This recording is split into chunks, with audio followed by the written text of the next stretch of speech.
beer, rum, and rock and roll. Saving rock, one conversation at a time.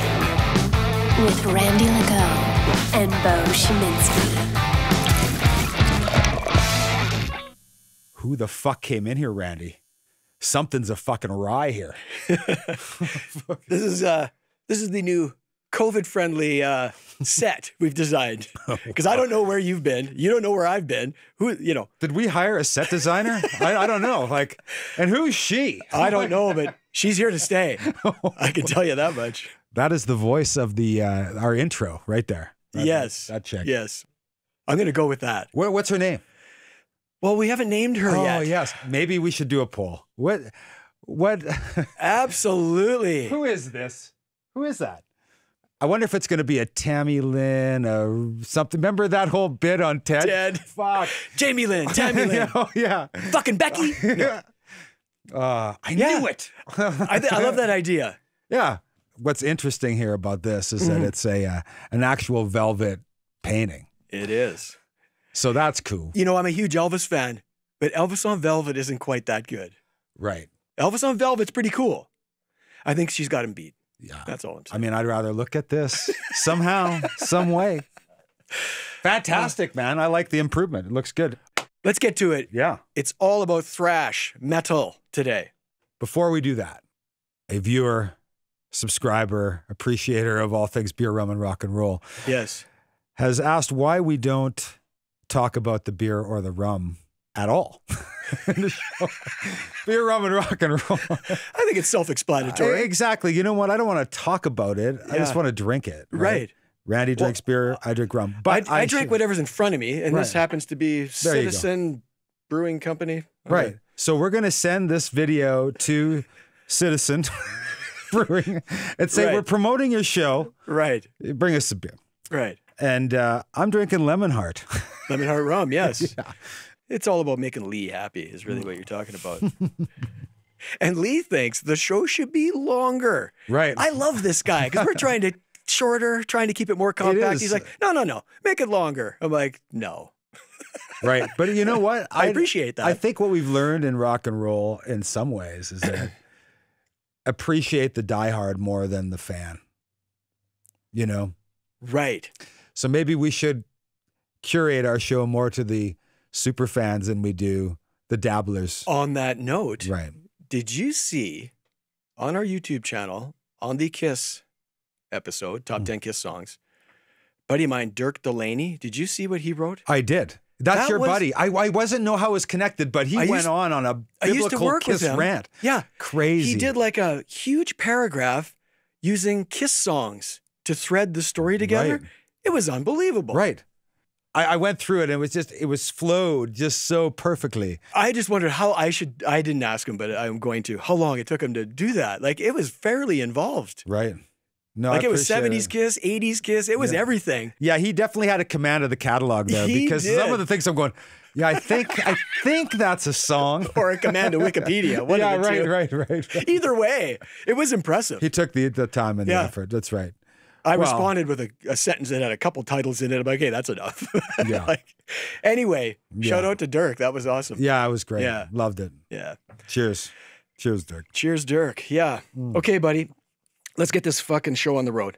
So thrash metal. We're going to review the thrash metal documentary Murder in the Front Row. But first, we're going to talk about how that genre of music impacted us specifically. Yeah, when it showed up. Because when did it show up? Exactly. So I'm going to throw to you. To go first. And yeah. So how did it impact you, my friend? What was the deal? When did you first hear it? What bands did you like? Blah, blah, blah. Well, it was probably around 83. Right. Was when I came in. Sounds about right. I was about 14. I wish I was older because I was in the punk scene, right?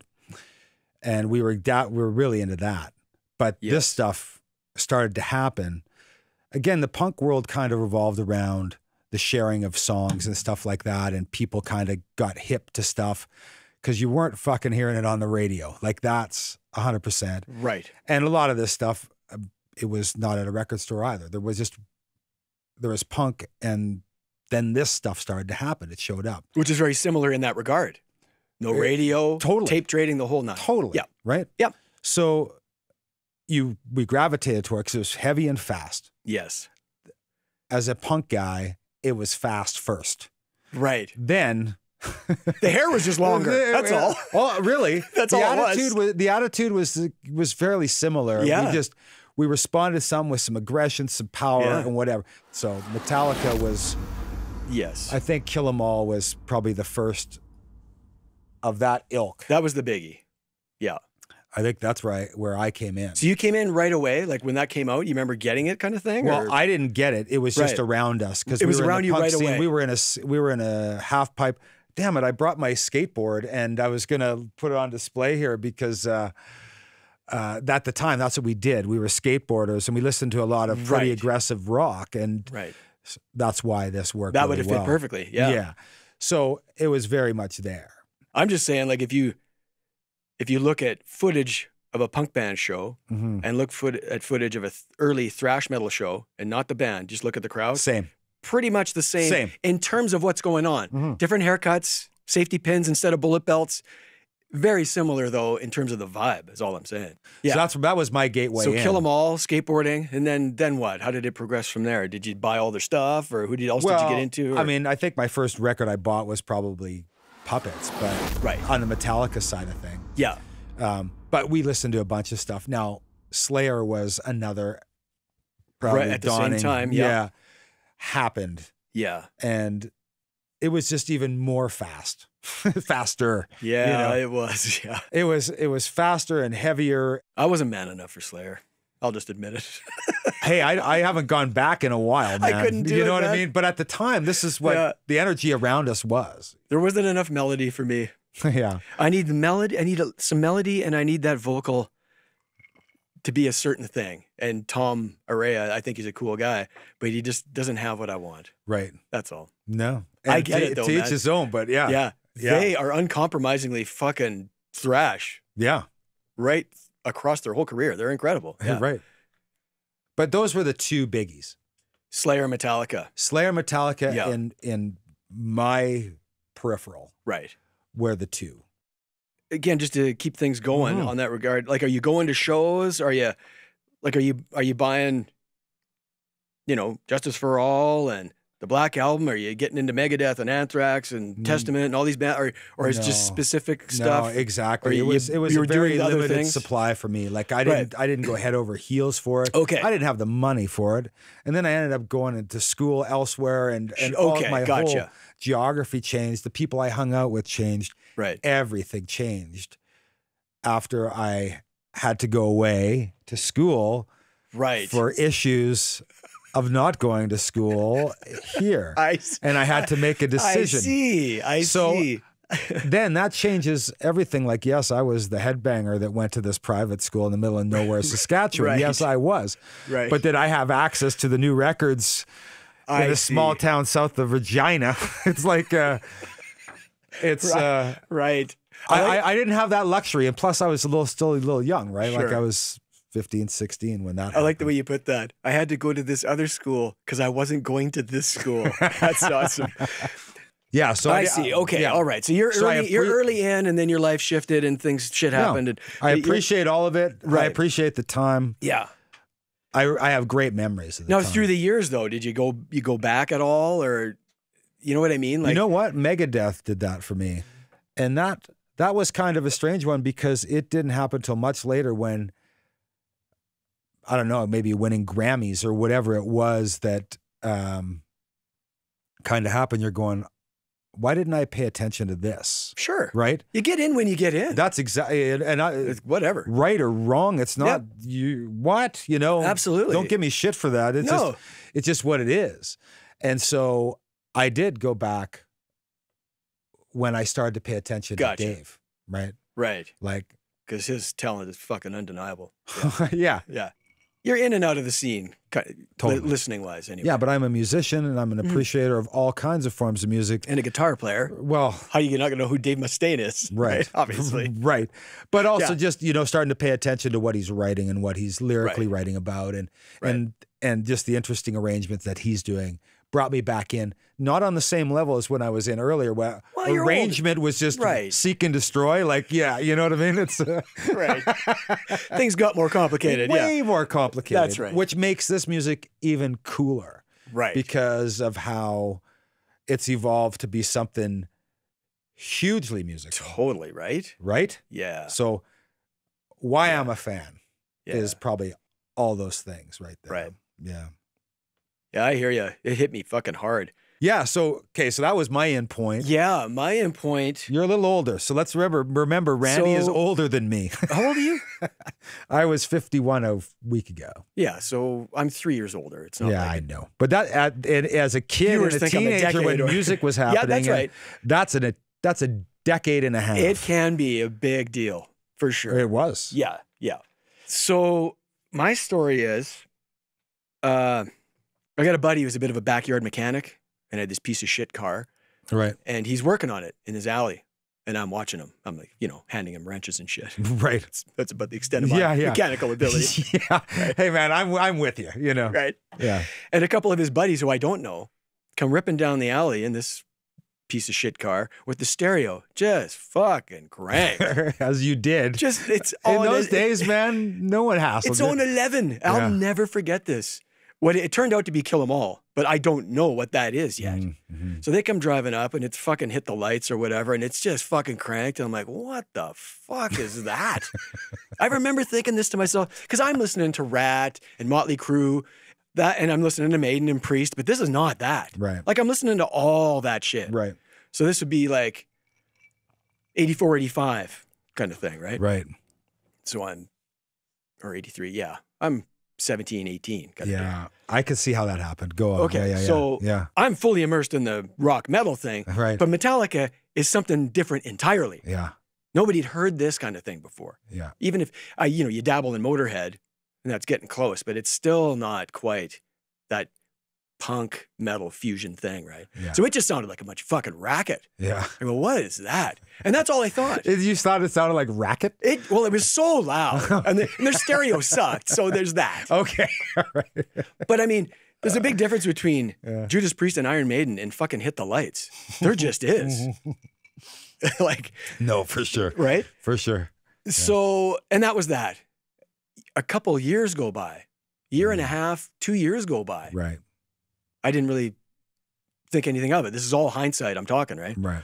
I'm in a used record store called Hot Wax. You probably know of it. I know it. Yeah. And I'm flipping through and I stumble on Metallica, Master of Puppets. It's $5. Yeah. $5. Yep. Yeah. I have it right here. Oh, wicked. I didn't see what you had over there. This is great. Yeah. Right? Oh, that record is everything to and me it's, at that time. me being me, it's fucking mint. Right? Yeah. So I'm like, you know what? For $5, I can see what all the fucking commotion's about. You got schooled. What's the fucking downside? Yeah. So I take it home. Yeah. And I put the needle down on the intro to Battery. Oh, I'm like, oh, this is interesting. Like, acoustic thing. And then it starts. And I'm like, fuck, that's pretty fast, pretty heavy, right? Yeah. And I got through Battery thinking, okay, because you have to almost train your mind and your ears to like get accustomed to that almost. Experience something new like this. Yeah. Yeah. And then Master of Puppets, that track comes on and I'm like, oh, it's not all 100 miles an hour. Yeah. Sometimes it's only going 90. But with a fucking different level of intoxication. I'm getting goosebumps right now. Intoxicating track on that record. Yeah. And then Leper Messiah is slow. Yeah, but there's a lot going on there. And then by the time you hit Damage Inc., I was like, where have I fucking been? Right? Yeah. I buy Kill 'Em All, which I brought with me too. Yeah. Right here, this bad boy right here. Yeah. Look at those zitty-faced kids.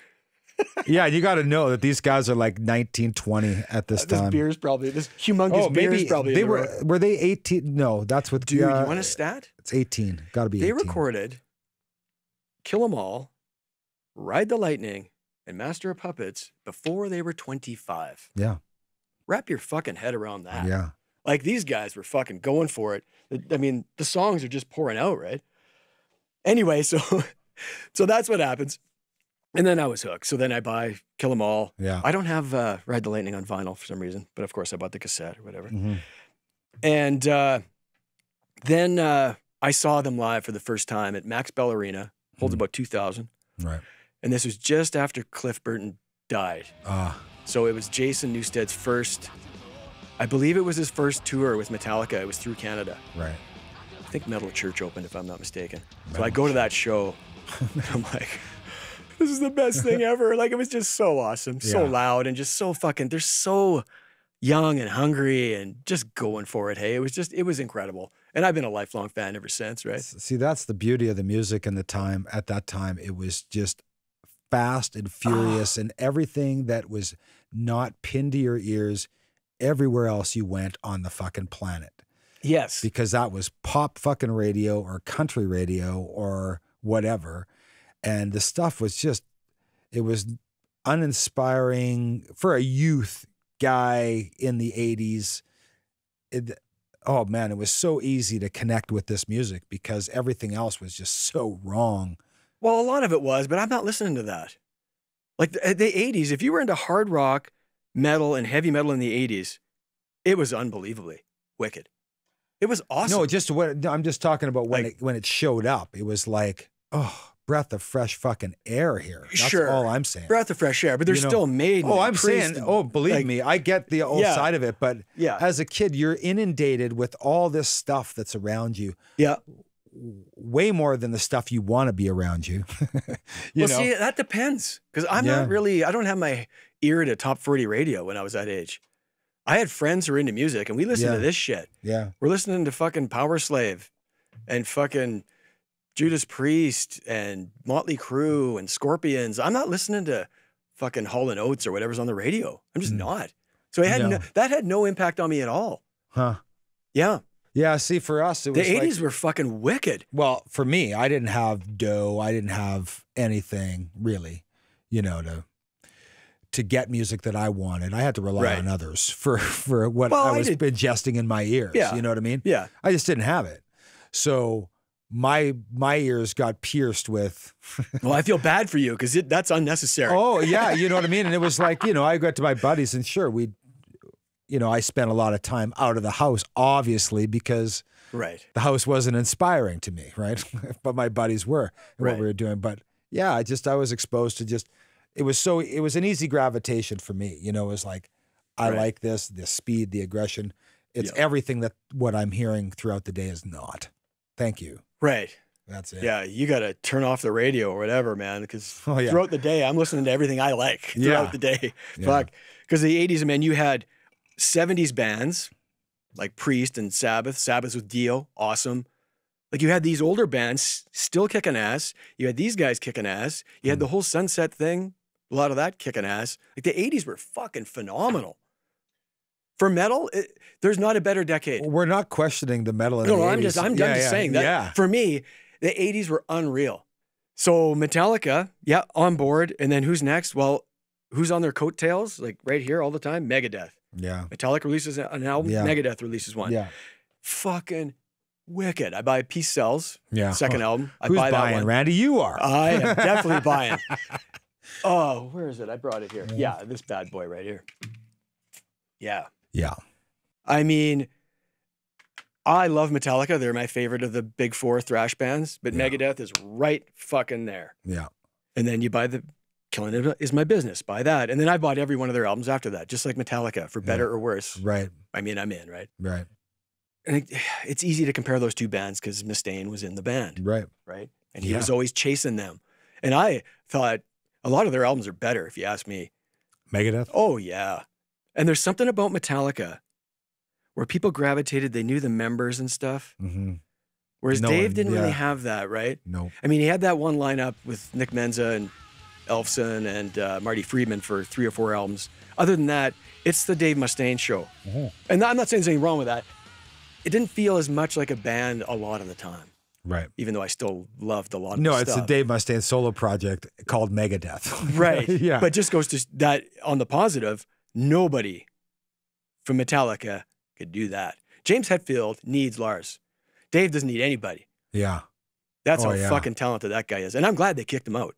Because now you got Megadeth and Metallica, both fucking awesome. Yeah. Right. We just got double the pleasure for half the price. You know what I mean? Yeah. Oh, Dave is an angry drunk. Great. Kick him out so he can start his own band. Like yeah. But to your point, it's like Metallica became this huge global, Megadeth is still that, but Metallica will sell quite a number of more tickets. Oh, way more. They're a stadium band. Yeah, absolutely. And there's a lot of reasons for that. Right. Luck and like I've heard enough interviews, read enough shit that in that early scene, they weren't the most talented. There were drummers that could drum circles around Lars, play way better than fucking James Hetfield, but they had better management. They had better songs. Right. That's the number one. They had better songs. Do matter, kids. Songs do matter. In terms of musicians, they weren't the best, but they had all those things in a row. And Lars was hungry and he knew who to talk to. Oh, he's a salesman, man. Like and we're going to get into this with the doc later, absolutely. But it really does shine that. There's a lot of factors. Yes, but totally. So everybody was chasing them and that's good, man. It motivated Mustaine, that's for fucking sure. Sure. I'm going to be faster, and he was. I'm going to be heavier, and he was. Megadeth's way heavier than Metallica. That is not even up for discussion. For sure. Big Megadeth fan, hence the t-shirt. And they got a heavier name. Yeah. Oh, I didn't put on my Metallica. See, I was representing Megadeth. I got my Metallica wristbands. I see. I have to take off my James Hetfield. Oh, look at you. Skull ring. You are a Metallica bling today. So you're saying to yourself, Randy, why did you buy these? What are you, a fucking idiot? I did this is years ago, a Metallica order on their website. Yeah. They threw these in. Oh, I spent enough money. I see. Looks good. Wear them for the rest of the show. When I get all sweaty, I'll just do this. Yeah. Okay. So to compare these two bands again, so you got Metallica's got 10 studio albums. Okay. Yeah. And the last couple, there's 8 years in between them. Wow. Megadeth's got 15. So that's 5 more. Yeah. I'm just saying Mustaine and his boys, a little more prolific. Yeah. And other than one stumble that I can think of, which is Risk, their catalog is easily as good. But there's that X factor. You can't explain why a band becomes as massive as fucking Metallica. It's hard to explain. Yeah. Because this album, I did a Megadeth meet and greet a few years ago. And I won't do one again just because it's just, all it is a photo op. Right. Hey, how you doing? Click. You stand in line, you go, hey, Dave, how's it going? It was cool to stand next to him. Puts his arm around you, click. Okay. So I dropped the 3 bills and did it. Yeah. And you get like Megadeth shot glasses and an autographed poster, but nothing, they won't sign anything or anything. Yeah. So in hindsight, what we did after the show it was a casino gig, and you can see where their bus is and where that rail is, and people are hanging out, not a ton. Yeah. And he comes out. Couldn't have been How many? 12 people? Yeah, 12, 15 people. Yeah, Nothing exactly. crazy. Yeah. He couldn't have been nicer. Taking pictures, signing shit. Like he fucking... Yeah, but he appreciates the super fan. Like those are super fans that want to, you know what I mean? They're not going to... Yeah, look at that. He signed the Rest in Peace picture disc. Yeah. This didn't cost me a fucking nickel. Well, it cost me the ticket to the show. Yeah. My point is, the meet and greet was unnecessary. I got photos, autographs. Yeah. Right? You're learning here, kids, because now, when you go to a show, be Randy. It depends. I mean, it depends. Hop in a limo. It depends on the access. And if the guy, he didn't have to come out, he could have just went in the bus. But he hung out, talked, signed my buddy's guitar. He had a rich bitch that Mustaine used to play, signed it. So that was cool. Huh.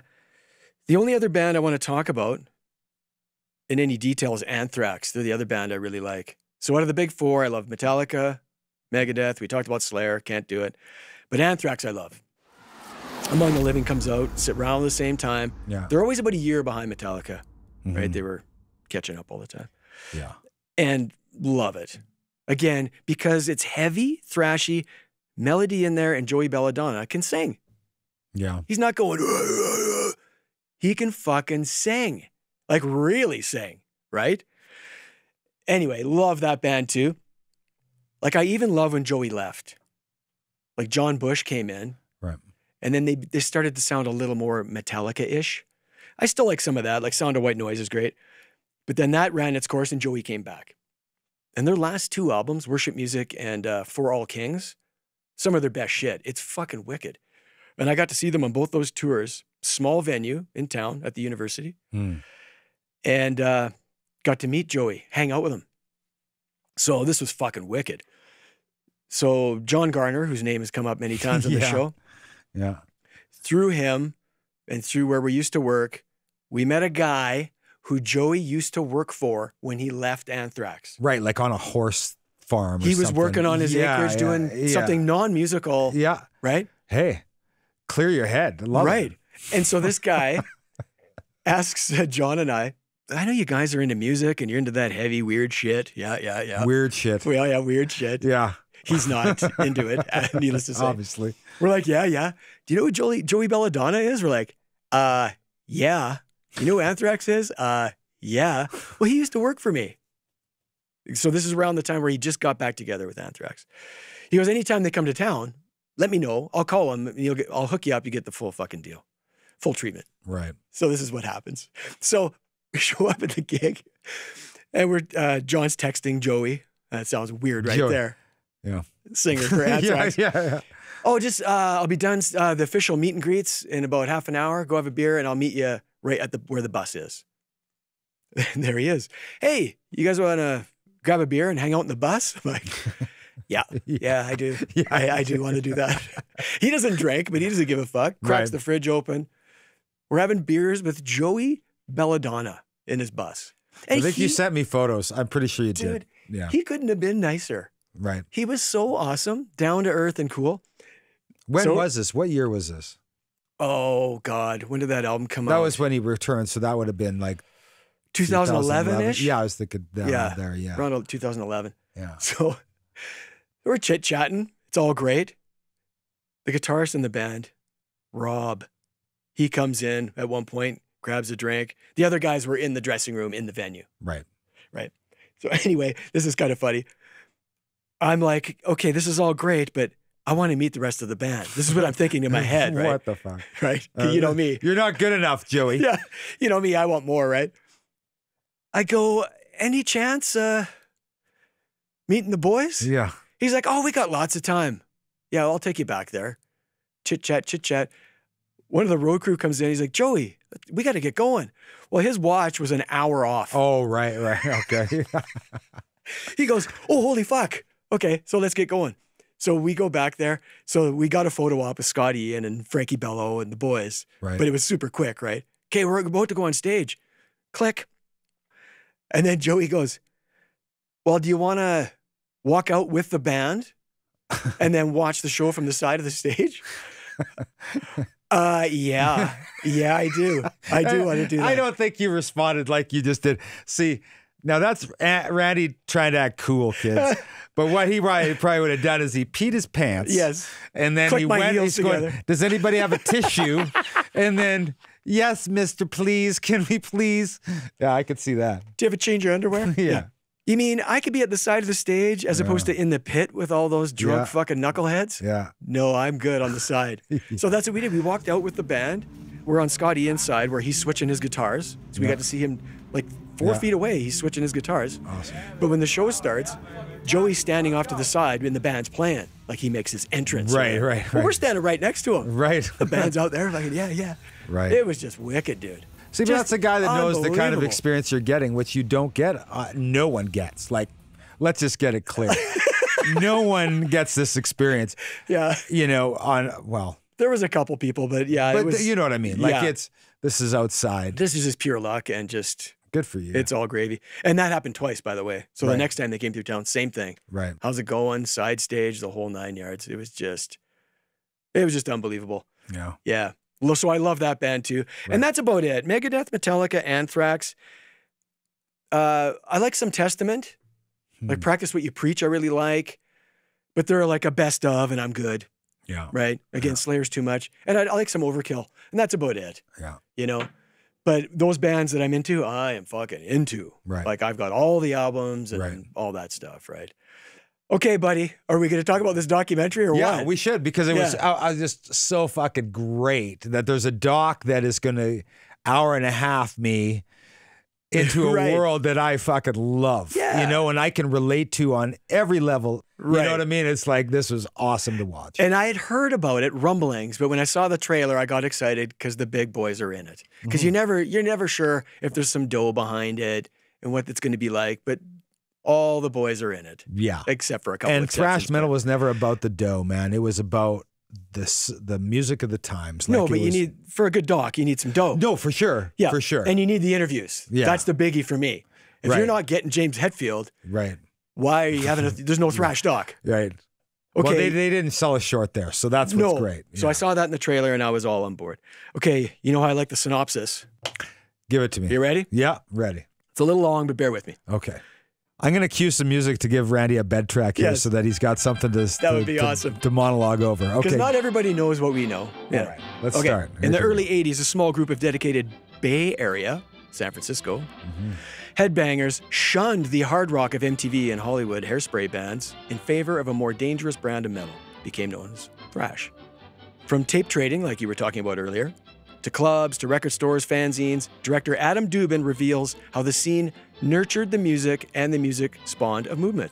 Murder in the Front Row is told through powerful first-person testimony and stunning animation and photography. The film is a social study of a group of young people defying the odds and building something essential for themselves. That is key, okay? Featuring interviews with Metallica, Megadeth, Slayer, Anthrax, Exodus, Testament, Death Angel, Possessed, and many more. I mean, that's all you need to know. It was a club, a community. That was definite. All the Yeah. main players were there. Narrated by Brian Posehn. I don't know if anybody knows that. He's an actor, comedian guy. You would recognize me if you saw him. Big dude, bald, glasses. Yeah, I never researched that. That's interesting. He's like a big nerd. Yeah. And he's a huge metal guy. Right. He's the perfect guy to narrate this thing. Right. And if you don't know who Adam Dubin is, he co-directed Beastie Boys' first couple of videos, Fight for Your Right and Right. No Sleep Till Brooklyn. More importantly, he directed this. Ah. So it's a Metallica documentary they shot. It's a two-parter. It's wicked. I highly recommend it. It's called A Year and a Half in the Life, Part 1 and 2. So Part 1 is them in the studio making the Black Album. Like, it's in there. Like, if you don't know how records made, Yeah. it's really cool. Right. Like, they get into it. Yeah. Great. And the other half is when they go on tour. So it's lots of live stuff, backstage stuff, like them backstage at the Freddie Mercury thing, for example. Right. It's fucking wicked. So Well, maybe here, just give me. Yeah. So I'll go watch this. Yeah, take it. Yeah. I've seen it 100 times. I have not seen it. No. Oh, dude, Wicked. you got to watch it. So he directed that. So that's your Metallica connection right there. And how recent is this? Like, this is new. Like stuff, Black or- Album-ish. Oh yeah, Black Album. Yeah, Okay, early yeah, 90s. Okay, Yeah. gotcha, Yeah, yeah. gotcha. so back to what I said before, it clearly had some dough behind it. Okay, I'll throw it to you, man. Give me your thoughts. Okay. Give me your random thoughts. Totally blown away by all the historical photos, videos, audio. Yes. Like, there was even audio they had that they would just play over a photo that was just like, fuck, that's cool. You know what I mean? Like, right. the whole thing was very immersive to me. I Yeah. didn't really, at the time, I didn't know the geography of it all. Like, I wasn't really paying attention. Okay. I knew it was California. It could have been San Francisco. It could have been fucking San Diego. Yeah. That's what happens to music. You know what I mean? You got the grunge thing from Seattle. You got, It does. Yeah. San Francisco happens to be Sunset Strip. and Sunset Strip in LA. Yeah, absolutely. New York with the CBGB or with Ramones. Whatever. Happens for a reason, man. Of course it does. Yeah. So awesome. San Francisco's not just about the Grateful fucking Dead here. You know what I mean? No. It's something else. It's not all Haight-Ashbury. Right. It's not. And that's what Yeah. was really fucking Totally. great, that there's a story being told here. Right. But that's the motivating factor here. And really. to me, it's about the time, because in the 80s, I mean, my dad, single dad, raising two kids, we just didn't have anything. You know what I mean? Right. That spawns a kind of a different outlook on life to me, And they really talk about that, and the impetus or the start of this kind of music was what I was in, Man, that makes sense to me. Right? Yep. It's hugely part of it. Yeah. So, you look at that situation down there, and the film gets into it, same type of time, right? Recession, kids got nothing to do, and they're bombarded with shit they don't like. Yep. oh, let's go make the shit we do. Let's make our own. That's right. And I love that story. Yes. You know, that's the start of us. Right. When I was getting into music at a very young age, these guys were getting into music at a very young age, you know, skipping school to jam. It's that grassroots. Been there. The grassroots thing. I mean, that's what it, Love it. Yeah. Love it. It's not some producer going, hey, man, I'm going to make you a star, right? No. It's like, fuck. I loved it. I loved how this was put together. I love all the historical stuff. I like the animations. I like the amount of people that cover this. You know, they highlighted all the big four. Of course they do, you know, but it wasn't just, you know, 6 people talking about it. It was just like, I lost track of how many guys wanted to talk about it. Totally right. The only guy, they had all of Metallica, except Jay Newsted wasn't there, unfortunately. The only two guys that weren't there were Newsted and Scott Ian. Like Scott Ian's in everything. Right. Why couldn't they get him? He loves to talk. Charlie Benante was in it for representing Anthrax, but I thought, where's Scott? But other than that, they got everybody. Chuck Billy and Skolnick from Testament, they got everybody. Mustaine and Elfson. Oh, no, there was a lot of guys. And not only that, but it was, again, about the scene. Yeah. And so they had all these great characters that were there just because they loved the scene, you know? That weren't that popular, yes. Right. Or there was guys that were running their fan club that were taking the photos that we get to enjoy because no one did when I was a kid. Right. No one had a fucking camera when I was a kid, you know, that would take it to a show and take fucking photos. Like that just didn't happen. Right. So, well, some of those fans were so passionate, they just took it upon themselves. Right. To do, again, I keep saying grassroots, but that's what it was. Oh. Like the guy who wrote the book that this is based on. Right. He knows everything about this scene. Yeah. Like I've seen interviews with the guy. He knows everything. And you can tell he just loves it. Yeah. And that's the guy you want doing it. It's about love and passion of what you're doing. And I mean, these guys all do it. Yeah. You know, they love it so much. Like fucking Kirk Hammett's crying at the end of the fucking doc. Yeah. Like this is on a different fucking level, you know, honestly. It was not a flash in the pan, as you fucking know, because metal is still fucking strong most parts of the world. You know? Most people have no idea. Fine, it goes away in the public eye and comes back. It was never in the public eye to begin with, and that's not how it started, you know. Well, it can be massive, and unless you're into it, you have no idea it even exists. Yeah. Like these huge festivals like Wacken and all this. What? There's 100,000 people watching metal bands? Like people are just like, huh? Yeah. Just because it's not on the radio. Yeah. Oh yeah, don't get caught there. Yeah, exactly. Don't get caught there, exactly. Yeah. I really connect to Gary Holt somehow. Well, Gary Holt from Exodus. Yeah. He's a riff fucking master. This guy, I'm not a huge Exodus guy, but I didn't even listen to them. I know enough about him to know, well, he's in Slayer now, you know that. Yes, I know that. But I mean, at the time, I wasn't into Exodus. Perfect guy to take Jeff Hanneman's place, by the way. This perfect guy. Oh yeah, this guy's, he's awesome. He was a quintessential part of this film for me. He is a no bullshit dude, man. Yeah. He is not selling out Nope. for all the money in the world. Not a chance. That's that guy. Yeah, man. Right? It was fucking cool. Yeah. So just on that alone and that connection for me, this film was fucking top drawer. Right. Fucking Cliff's parents. Yeah, his dad, yeah. His dad. Yeah. I just know that this kid had a wonderful life. It just cut fucking down at 24. It's so fucking harsh. I mean, his dad just seems so cute. I just love that was a great part of it for me. He was at the Rock and Roll Hall of Fame induction as well. Was he? He reps Cliff wherever he can, yeah. Okay. Oh, so he works that kind of thing. I didn't know that. Okay. In a good way. Like, in a good way. Yeah. Because I just thought it was so honest and it's awesome really cool that he was in this show. Okay, and I fucking absolutely love the story about Slayer and the makeup. Oh yeah, that was awesome. Oh fuck. You know, just imagine you're playing a show for the first time. Yeah. Of the same style of music, and you all love each other, but you are doing something that they hate. We talked about the poser thing and about how that was referred to people that love Motley Crue or any hair band. They would want to beat the shit out of them or fucking whatever. Yeah. So they show up in eyeliner and fucking whatever, and all the bands are there to check them out.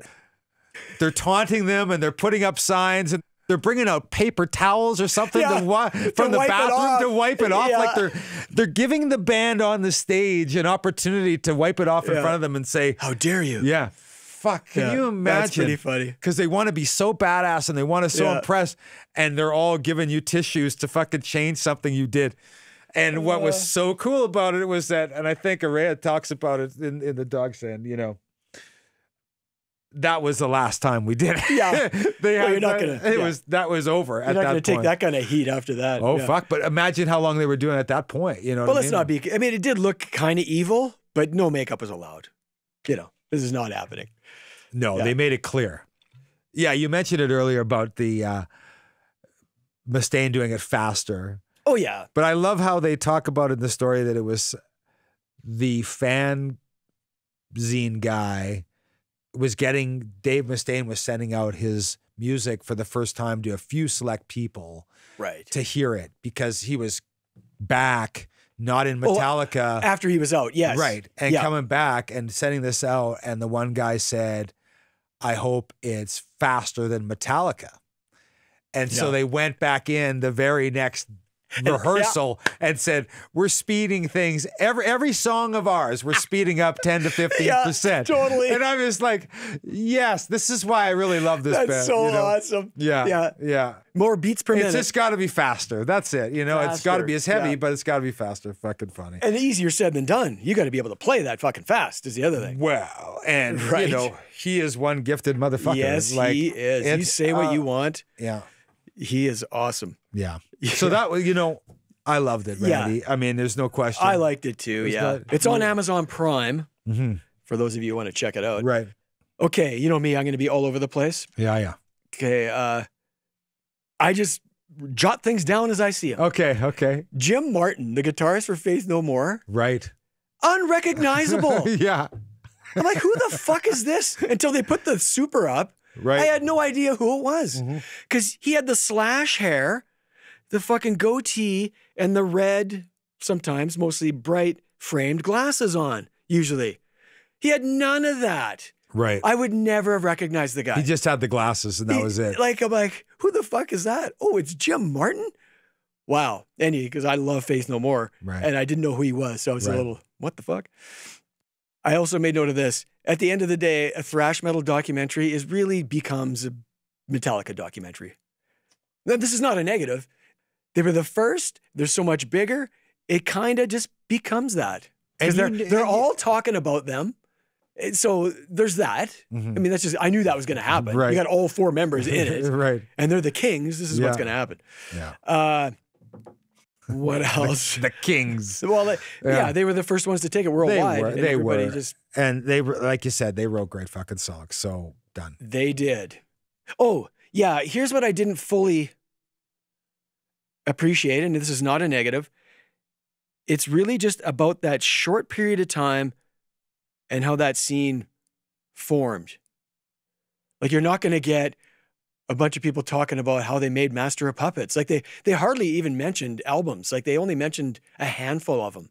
Like, it's not like the Injustice for All came up. It doesn't even come up. It's about how that scene started, and then Metallica took it to another level, and that's it. Yeah. Which is cool.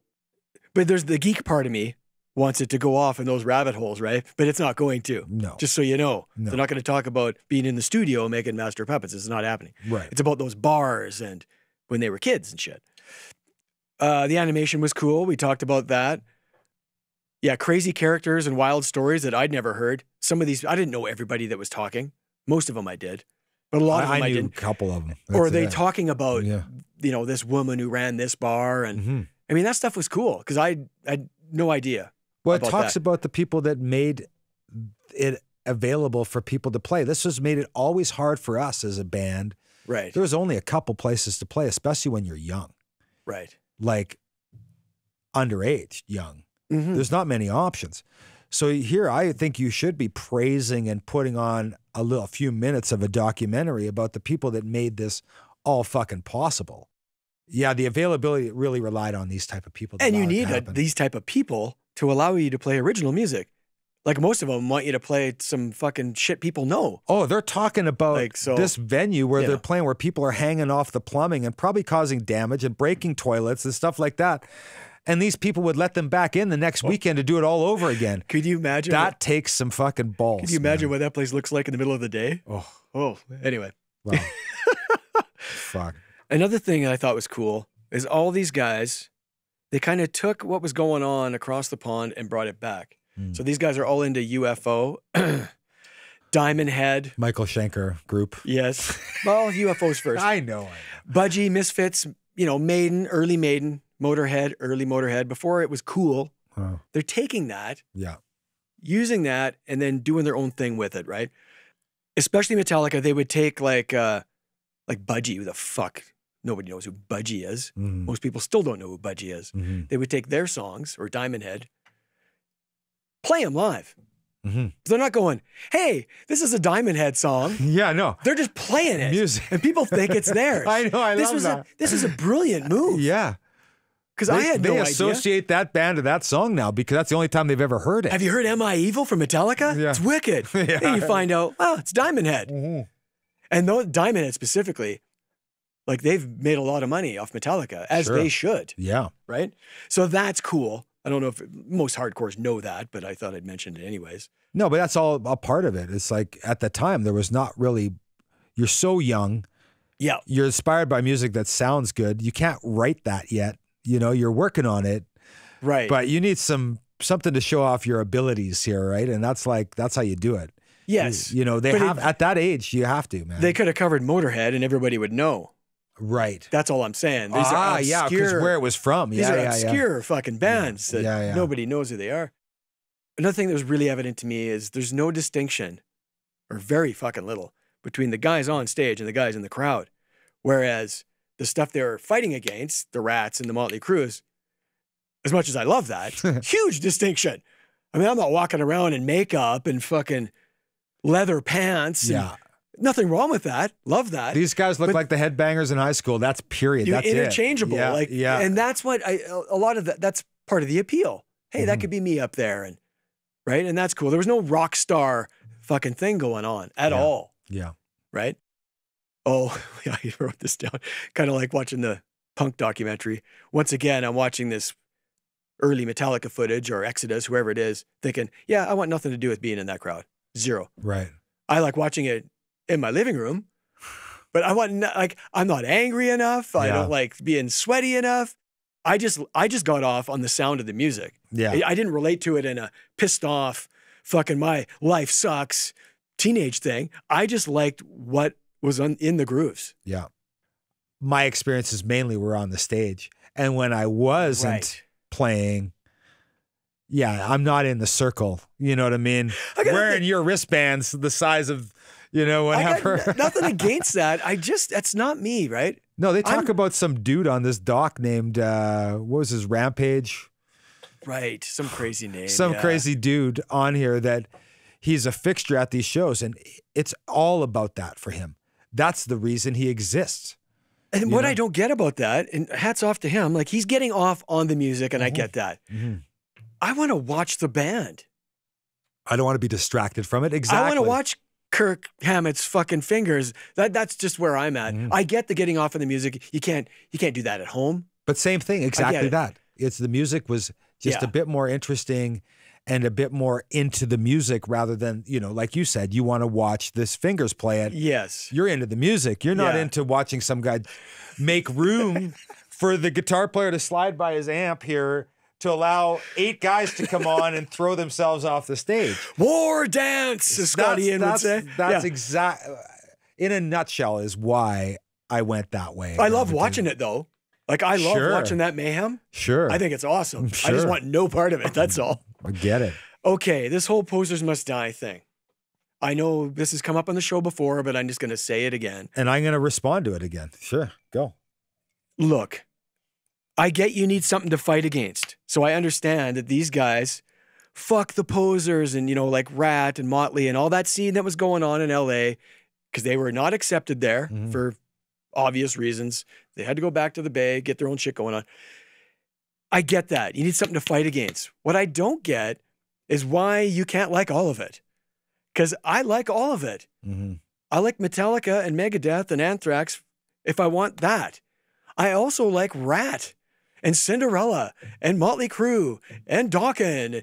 Like I never, even at that time, fine, my attention did shift to this more because I had already done that. Yeah.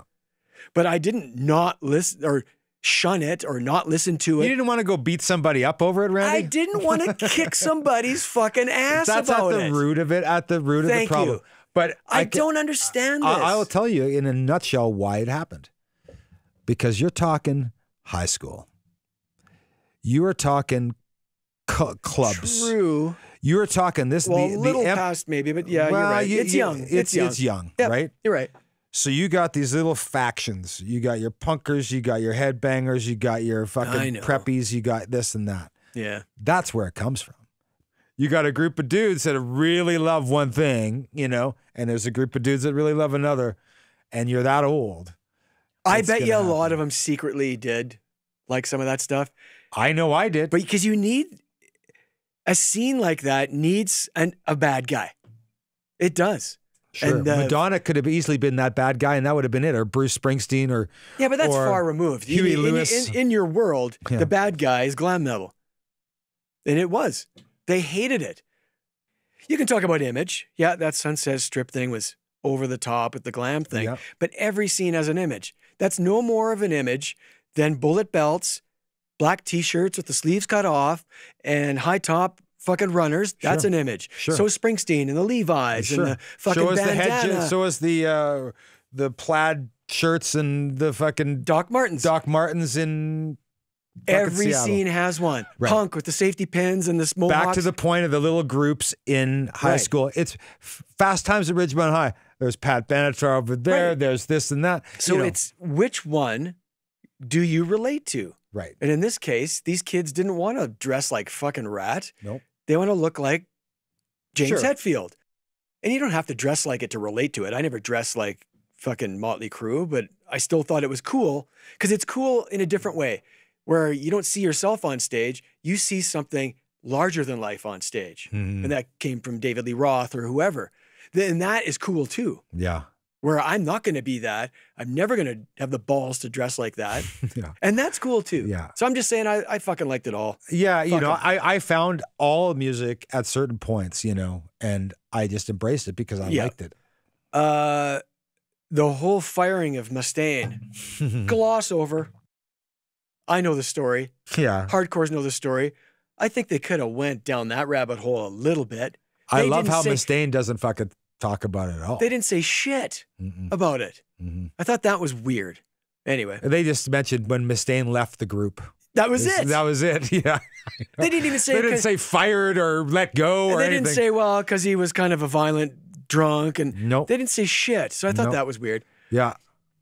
The Cliff Burton story, yeah, it's fucking brutal and it's sad. And I thought they handled that okay. Like you said, his dad's in it. And his I liked girlfriend. it. I liked that they had that. But this is my jumping in point. You've heard this before, but not everybody watching or listening has heard me say this before. I love Cliff Burton. And he was great on those first 3 albums. He was. And he introduced those guys to lots of different music that they wouldn't normally listen to. Like he liked the Police and he liked REM and fucking country and Skynyrd and all of this stuff. He wasn't just a metal guy. So that's great. But Jason Newsted, for me, is the best fit in that band. Right. Bar none. I can't picture Cliff Burton on the And Justice for All tour or the Black Album tour on stage in his fucking Levi's bell bottoms and his fucking jean jacket doing this. Jason Newsted is a wicked bass player. You can, yeah, sure. Cliff is a better bass player, fine. On stage, Jason Newsted was a fucking force. And he got fucked out of that band. Right. I got a quote for you. Lars Ulrich, 2003. You ready? Okay, I'm ready. Jason was overlooked. The ironic thing is that the model for what would have been the perfect Metallica in Jason's mind is the one that exists now. It's also a little sad because Jason's a good guy. And he put a lot of effort into the band for many years. And in retrospect, he was never really fully accepted as a band member. Huh. I knew that too. They hazed the fuck out of him, right? Then when he tried to go elsewhere to satisfy his creative needs, right? He wanted to do his own thing. He was told he couldn't. Like when you're not getting on the album, because James and Lars are writing everything, right, and Kirk to some extent, but you're going to want to exercise that somewhere else. Anyway, he was the sacrificial lamb of our spiritual and mental growth, as well as our creative growth. And it sucks. It's medieval. Because that's what happened. He quit because James wouldn't let him go outside the band. Right. And James is like, holy fuck, you're quitting Metallica? He's like, yeah, because of that. And then James is like, holy fuck, maybe I got to look in the mirror. And that's when he went to rehab, some kind of monster. Then you get fucking Bob Rock playing bass on Saint Anger, and that's a fucking debacle. I'm not going to go down the rabbit hole. Yeah. Jason Newsted got fucked. Yeah. He should be in that band right now. Nothing against Robert Trujillo. He's a wicked bass player. It annoys the shit out of me that he's not in that band right now. Well, I get the sense that you're upset about this. I am. You know, because just watch the footage. Just watch because them live in Seattle on this. Right. I mean, dude, he's wicked. Yeah, but he really shouldn't have been part of this. Well, here's what other fucking thing I dog. think. Here's another theory of mine. If Cliff wouldn't have died, I have no way of knowing this, obviously, he would have quit. I could see that. He was not into this on the level those other guys are. Right. Like I just said, he's into all sorts of different kinds of music. Yeah. I bet you he would have bailed. I just remember one part in the film there where Hetfield's talking and you could just sense the excitement in his voice of they so want this guy to be in their band. Like he was so excited. He was like, holy fuck. Cliff, you mean? Yeah. When Cliff joined the band. Yeah. And you knew that the power that this dude had, it's like almost like, it's like the Stones with Mick Taylor. Mm-hmm. It's, this guy's fucking awesome and it's all good. And they loved him in there. Like, I mean, the music they were creating was fucking amazing, right? Well, he was more seasoned and more into other things. That's why. And same with Mick. Yeah. And same with Cliff. I think he would have outgrew Metallica. That's what I think. And Randy would have outgrown Ozzy. You Absolutely. know? Like all these things. Yep. And it was no discussion. Yeah. I think you could see that. But at the time, I mean, this film was really about that little period of time. Yeah. It had nothing to do with Jason. No. That's just I just chose to take that moment. I see. Yeah. Okay. Praise my love for Jason Newsted. Yeah. Here's another rabbit hole. Right. Do you think if they didn't cut their hair, as trivial as that may sound, and released Load, do you think the backlash would have been as strong? Because it was such a stark change in sound and look. It was like, mind you, Jason cut his hair first, eh? He cut his hair during the Black Tour. Towards the end. Cut it all off. Right. No big deal. I'm sure that was probably a little message to the band, like, fuck you. But when you got, right, eh? Right? When you got Load and they got eye makeup on and they're smoking cigars and all their hair is gone. Yeah. This is like, what the hell? But I think they could have went at least one more album without doing that. Like, I get changing, but holy fuck. They changed a lot. Yeah. But anyway. Well, back to the doc. Yes, back to the doc. With Hetfield. Yeah. I just wanted to be Hetfield, the cool fucking Hetfield. I just see a fucking businessman. I'm James Hetfield from Metallica. You know what I mean? It's like, it's so part of him now that I liked him when he's standing there holding the fucking beer in the 80s. That's when I liked. Well, that's the thing. He couldn't do that anymore, right? That was the problem. He could hold a Perrier and still look cool. Fuck, you know what I mean? True. He just seems too When stiff. I see Lars, I see businessman, and you need that in the band, like Mick or Gene Simmons or whoever. Yeah. When I see Hetfield, I see, and again, I see rehab guy, where it's all family and joined together, brothers and sisters. I guess that's like, what I'm saying too. Yeah. Go fuck yourself. Yes. Like, he's like talking down to the crowd and shit. We're saying the same thing here, man. Like, he hardly swears anymore. It's hard to watch. It's just like it's so on display. Well, he lost his edge to keep living. Like he would have. That's the Hetfield right there. Zoom in on that shit. That's yeah, but this guy would have been dead. This guy had to die for him to live. You know what I'm saying? Yeah. He did. Yeah, he did. And I get that. Yeah. But man, when you watch that early footage, the anger, you can see the anger in the beer and, holy fuck, now he won't stand up. just like okay. just Let like him back, lie down. just like back in the day. Lie down. He's done. Anyways, yeah. So you liked it?